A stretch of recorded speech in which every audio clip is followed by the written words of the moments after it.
Hi, I'm Brendan O'Neill. I work for California State Parks. I'm a senior environmental scientist. Willow Creek Watershed is about a 5,800 acre watershed. It's the lowest major tributary on the Russian River, and it's connected to the estuary. This is one of the more important watersheds on the Russian River for the recovery of salmonids.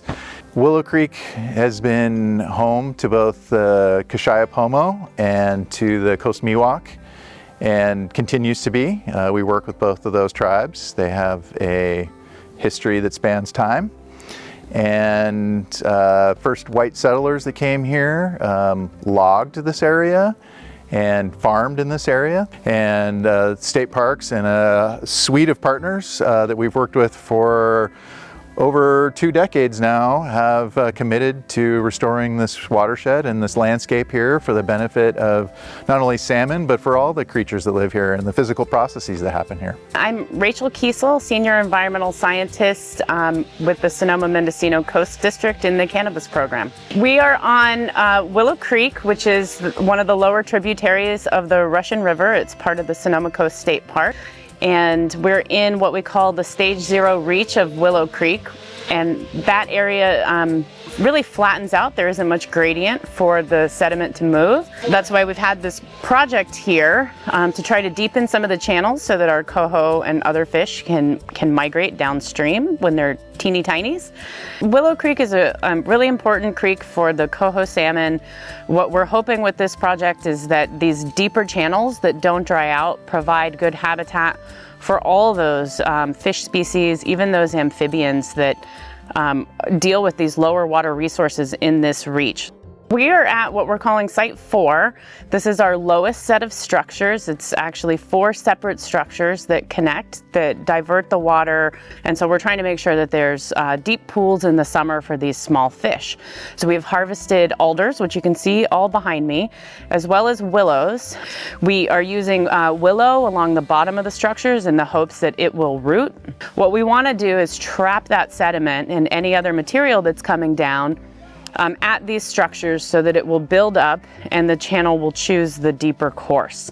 This is something that was naturally happening at Willow Creek, but we're trying to nudge that process along because our fish are really on life support here. We're going to be in here for 3 years, so we'll be coming back to take a look at how the work performed, as well as any further protective measures that we might need to take. So this work, while it is somewhat heavy duty, it's not heavy equipment, but there are saws and we are moving big material. It's done with a lot of care, intention, and really attention to fine details. I give the crew a lot of credit for helping us get this all set up and done. I think the best part is working with the team, watching everyone, their professionalism, their skill, use all the different tools that we have at our disposal, work with the environment. This is a project that requires a lot of creativity. We're really lucky that we had that. One of my favorite things about working in Willow Creek is that it is a partnership environment, and those elements of partnership are really beneficial. It helps us tell a story, it helps us adapt in the next 2 years of this project. Joe Petrich. I work for the NOAA's Restoration Center out of Santa Rosa, and I'm a marine habitat specialist. Currently, I'm the technical monitor for NOAA's grant to Gold Ridge Resource Conservation District with the current NOAA grant and subsequent funding from State Parks Cannabis program. One of the projects is down here in the Willow Creek Marsh. Everybody that's working in this watershed really is just over the moon on the opportunity that we've had. We all feel pretty blessed to be able to conduct all this work that we've talked about for a long time. The work that we're doing here today is really the result of many, many years of collaborative effort. We have many partners that have been coming together to really inform what's happening in this very key watershed. And this is really the largest effort fiscally, and I would say collaboratively, probably that's ever happened in the Russian River watershed. 10 years down the road, we could be looking at a highly restored version of this watershed that's even more productive.